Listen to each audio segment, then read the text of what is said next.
a great sense of responsibility, grateful for the sacred honor to present the 2024 budget to this honorable assembly and offer our people at home and in the diaspora an insight into our holistic plans and programs for the rebuilding and restoration of our advantages as a state in ways that stimulate the economy, create jobs for our teeming youth population, and set us on a new development project in line with the promises that brought us to power 12 months ago. We will in your communities and plans selling our idea for a new Abia to the electorate, making a strong case that we must take a new direction in order to fulfill the inherent promise of this great land. 3 months later, precisely on the 18th of March 2023, you elected us to lead the state. The message of our electoral victory was direct. The people wanted a clear break from the past. Wanted a new Abia, a state where government works in service of the common people, and not just for a privileged few. We took office on May 29 this year with a firm resolve to commit everything at our disposal to the service of our president. I consider the opportunity to serve our people at this time the greatest honor of my life. To be proper at this point to commend the leadership and members of the State House of Assembly for the smooth and harmonious relationship that exists between the executive and the legislative arms of government. The judiciary in the state has also been very outstanding in the very challenging work of setting the tone for the new Abia, a land where justice will be the first condition of humanity. The understanding and respect that underpin our relationship as different arms of government have been very central to the modest progress that has been recorded across critical sectors in the last 6 months. While it is true that we hit the ground running from the very minute the oath of office was administered, setting out the appropriate institutional frameworks for immediate evacuation of the mountains of refuge that have taken over the streets of our major cities, amongst other key problems. We are also not unmindful of the fact that the budgetary foundation of the government for the 2023 fiscal year did not compromise.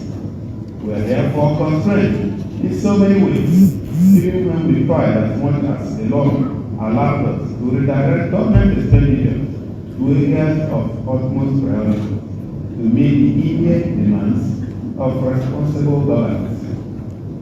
Mr. Speaker, honorable members, we are fulfilled to announce that several roads that were previously impassable, including the MCC by Road Express, Umuimo, the long-abandoned Port Harcourt Road.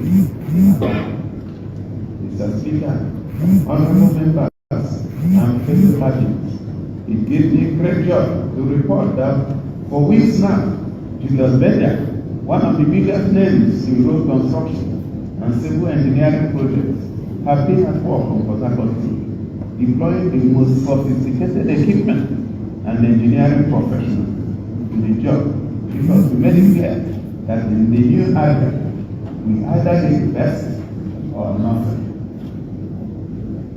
With a completion timeline of no more than 18 months, our expectation is that by the beginning of 2025, we shall see a boom in economic activity along that corridor, with many of the businesses that left years ago returning, in addition to several new ones.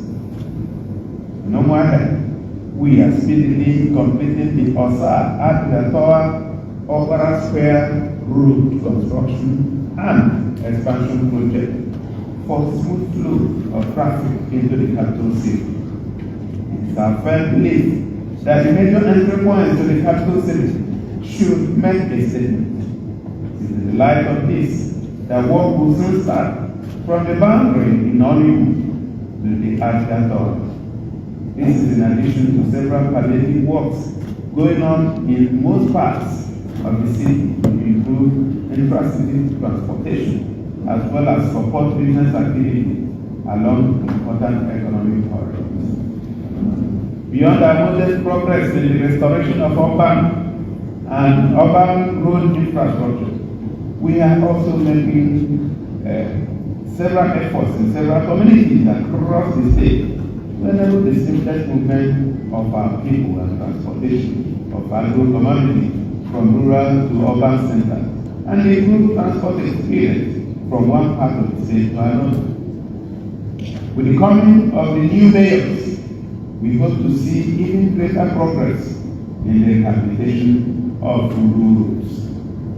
We are very particular about road construction because our understanding that roads are major economic enablers, aiding trade and commerce, supporting agriculture, as well as boosting the appeal of our major cities to both residents and investors.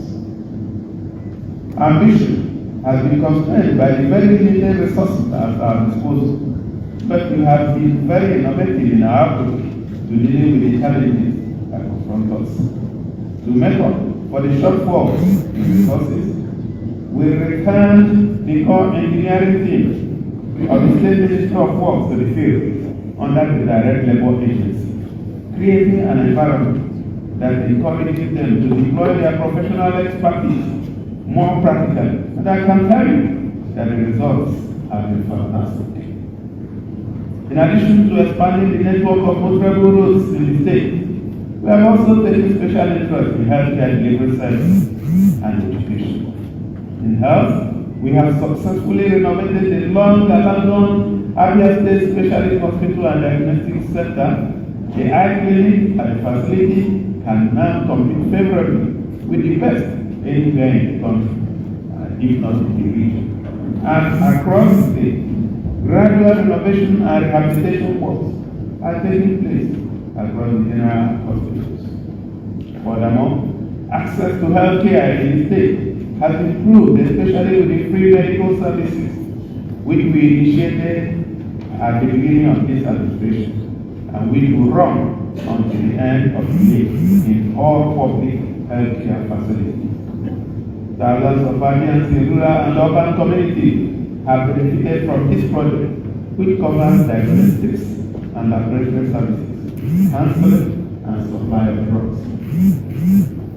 In the education sector, we are also making tremendous improvements in the teaching and learning environment with strategic investments in the renovation of schools across the 17 local governments of the state. We are also working hard to return professionalism to the teaching profession through regular training and training programs. We are determined to improve the competencies of our teachers in tune with the demands of the modern world. For administration, the focus is to turn the schools into a fit-for-purpose environment for the training of world champions, young men and women with the skills to compete with their peers from all over the world. We are working to phase out road learning, and over the next few years, we shall migrate to new learning platforms and methods that are designed to not just make learning more effective, but also prepare the pupils and students for the reality of the world they are living in. The education and health sectors, the morale of the personnel has been boosted in the regular payment of salaries and other entitlements. Our teachers and health workers, like their counterparts in other sectors, now know when to expect their salaries and can plan accordingly. Not for once have they been disappointed in the last 6 months. We have also made great strides in security through proper support to the security agencies, including procurement of operational vehicles and other hardware necessary for effective security operations in all parts of the state, including prompt response in matters of emergency. We launched Operation Crush in August this year to deal with the menace of violent crimes. I'm glad to report that our determination to make the state safe for residents and investors has seen us diminish the capacity of the criminals to thrive in any part of the state, although we still have pockets of challenges in a few places. The verdict is that Abia is now one of the safest places to live and do business. Our Light of Abia project has seen us invest extensively in the procurement and installation of solar energy-powered lights for major streets in our urban centers. We have since extended the project to local government headquarters across the state and the logic is simple. In addition to extending business hours for our entrepreneurs, proper street lighting also aids security as no criminal likes to operate on that sunlight. I promised on my inauguration that our government shall work to expand the frontiers of opportunity for our youth population. I'm glad to report that in the last 2 months, we have, through the Ministries of Digital Economy and SMEs, Budget and Planning, and several other organs of the executive arm of government, pioneered initiatives that are structured to improve the skills of our youth, especially their ICT skills, to enable them profit from the boundless opportunities of the new global economic system. Working in conjunction with major partners, including global tech giants, the state has successfully trained thousands of youth in various ICT skills to support their needs for global job markets. We are desirous to see a boom in the ICT space in the state, and this is why we have created a robust system that exposes our young people to the abundance of opportunities in the sector for gainful employment and successful entrepreneurship. The target is to steer our young people away from the temptations of dishonest labor and offer them a platform to apply themselves to dignifying ventures. Across communities, we have expanded the structure of our partners, more vulnerable households in the light of the continuing shocks of the post-COVID-19 pandemic and the removal of fuel subsidies by the federal government. We have been committed in supporting as many vulnerable households and individuals as our resources can carry in portions of the administration's social support system and as reducing extreme poverty, which continues to assault the dignity of our people in several communities. Today's budget presentation is therefore significant in many ways. First, it is the first full-year budget by our government. We have deliberately structured the key items in the budget to reflect the priorities of the administration on very important frontiers, especially road infrastructure, human capital development, health and human services, social support initiatives, digitalization of the service delivery mechanisms of the government for efficiency among